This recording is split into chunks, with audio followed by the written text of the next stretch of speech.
the deal, man. Welcome back, MuddBros TV. We back in this bitch, man. And today, we finna talk about Vanessa Bryant comments about Kobe and Meek Mill putting his name in the motherfucking record, bro. You know, the snippet came out probably like a week ago where Meek Mill was trying to use a metaphor and play with words and use Kobe death as a punchline in his verse, and the shit backfired on him, you know. So Meek been, you know, really ain't been helping himself out, man. He been tweeting real crazy, man. Tweeting like he really just don't understand where people coming from as far as the Kobe situation. So you feel like, because I was seeing a day where he said he wasn't tweeting about that he always put up random tweets, which is true. He always just throws stuff out there. But, I mean, in your mind, you like, he not keeping his finger on the pulse enough, basically, what you saying. Like, you ain't being sensitive enough. Even if you are just tweeting about something random, you need to be more sensitive to the situation enough not to even be doing that, is what you're saying. Yeah, he got with that being said, because this shit really just been catching legs ever since it came out. Like, it came out, everybody was like on him about it, and then that shit just started hitting mainstream media where TMZ pulling NBA players to the side, asking them about the line and shit. And originally it came out in actual October that he made that line. Right. Because the song hasn't dropped yet, but the snippet came out for some odd reason. I don't know if they thought because the 1 year anniversary just came out, and damn, it's been a year since Kobe been gone. It's that quick. But I guess because the 1 year anniversary just passed, and then probably like 2 weeks later, I want to say that. Who you think dropped that? Because, like I say, the actual snippet of that came out in October. The original snippet came out in October. Right. So that means he been having that song in the stash for a long time, or at least that verse in the stash for a long time. Who you think is? So what you think? The engineer seen that the anniversary passed and said, "I'm gonna re-drop this snippet." I have no idea. I don't know who dropped the shit. I just know it came out and it was hitting all the blogs. And whoever dropped it, tone deaf as fuck. Right, and it's like people, once Twitter get a hold of your ass, bro, and then Meek got a thing where people love to hate Meek. You feel me? Like every so often, like he said, every so often it become cool to hate on Meek. And it's like Meek don't got that. He don't got that read the room sense in him where he see like, bro, let me start tweeting, because anything I tweet, people gonna take it as I'm talking about this situation. Meek just a Philadelphia nigga, an arrogant nigga. He just a cocky nigga. He gonna tweet how he talk. You feel me? Yeah. So anything he tweeting is gonna feel like he being insensitive to the situation that's at hand. So he catching a lot of backlash behind that shit. Like I said, Vanessa Bryant came out with a statement and said she wasn't familiar with his music, and, which is a fact. I can believe that. Right, and she just felt like the line was insensitive. You gotta understand, Kobe got a cult following, man. Like any type of disrespect, any disrespect in the slightest around Kobe, that's when he was here living. Niggas wasn't going for it. So you gotta understand that Kobe death, his untimely death, was a tragedy in this world. I think the world stopped when Kobe died for like a couple of days, man, because motherfuckers just couldn't believe that a basketball legend, a Kobe stature, really left this earth the way it. Fucking basketball, a real legend. Like, we're not even talking about a basketball player when we was. The basketball players die all the time. Great ones. Right. Great athletes die all the time. The world stopped for 3 days because he transcended athletics. Right. Like I say, when you was walking to the trash can, niggas who ain't never played basketball day in their life, females even, when they threw something in the trash, they yelled out Kobe. Right. And it's like, man, that shit took that people still dealing with that shit to this day, man. People still living with that to this day because they had so much love for Kobe.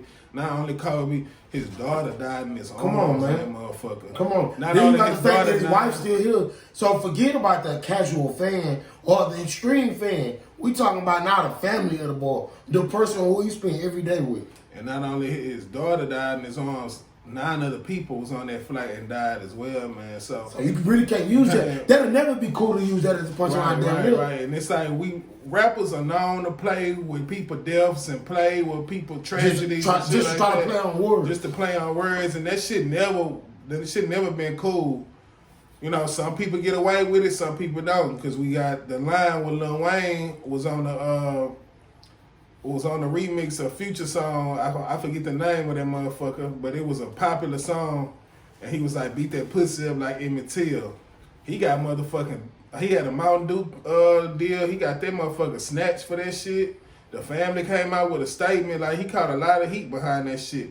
I really think that was the decline of Lil Wayne after that shit for a little minute. Cause you can't be insensitive to motherfuckers like you can't just, especially something like that. That was a big fucking tragedy. And to our generation, right? Not to compare tragedies, but you see what I'm saying?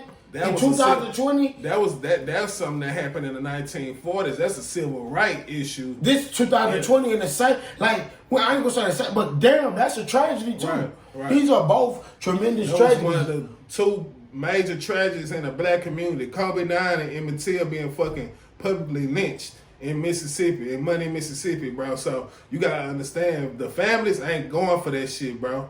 They not going for that shit. Like, if you're not saying anything positive or trying to bring light to the situation on these people there, bro, don't use they death. Because Outkast used Rosa Parks' name in the song, but they was talking about bitter baby mamas and shit like that. I mean, Miss Jackson, Rosa Parks. What's that word? Yeah, Rosa Parks. To the back of the book. That was Miss Jackson that I had brought up, but Rosa Parks was the other song, and that was a feel good song. You feel me? They wouldn't like making fun of the fact that she got put in jail. Yeah, they play on words had some respect to so it. You can play on words, but you gotta keep in mind, respect these people. Yeah, man. So you gotta, at the end of the day, man, playing about a civil right, a public lynching, that shit never cool. Lil Wayne was out of line for that shit. He got spanked for that shit. And Meek, one of my favorite artists of all time. And it's like every time. But what you Meek, he don't know when to like. No, because he needs somebody to come and take his phone sometime. Like, take that nigga phone. We ain't talking about athlete. Like Meek, you one of the best rappers of your generation. Right. Kobe, one of the greatest men that ever walked this earth. Right. Come on, man. Yeah. So and he dead, so you can't play with that. Yeah. So Meek really, he getting spanked right now. And it's like every time Meek get himself out these holes that he put himself in, it's like he find a way to put himself back. Damn near like he doing it on purpose, but which I know he not. But that's just his personality. That's like I said, he just a Philadelphia dude. They just naturally sometimes cocky like you would think like some people get into arguments and fights so much out in public. You go in your head, man. They gotta be going out every day trying to get. That's just their personality. Right. They gonna get in fights regardless. They ain't trying to do it. So man, it's just I didn't see the play on words with the shit. I wouldn't have did it if I was a rapper, but Meek is Meek, man. Meek played. That's what he do. He probably thought that shit was gonna get love, and that shit backfired on him. And I know that come from no malicious place with him. It came from the same place every other lyric come from. Right. Just this time he missed. Right. That's all it is. So man, he gonna take his public spanking. Hopefully he can come back from this. Which all they gotta do is put his head down, put some good music out, niggas gonna forget about it. No, that's the beauty of doing music. So you can do anything outside of music as long as you put out. As long as he just gotta fade to black right now. Fade to black for like 3 to 6 months. You feel me? Let them boys. You're spanking for that shit, bro. You lashing out in public. You public lashing. You gonna be alright, me. But you shouldn't have did that shit. But man, that's our time, dog. It's the MuddBros, man. We appreciate y'all coming by, fucking with a nigga, man. Got more shit coming, bro. Check out the interviews we got on the page and shit like that. We out here interviewing real motherfucking mud stars. Mud stars, motherfuckers out here grinding with this rap shit. Really in these trenches, in these crevices, man. Really trying to mud stars.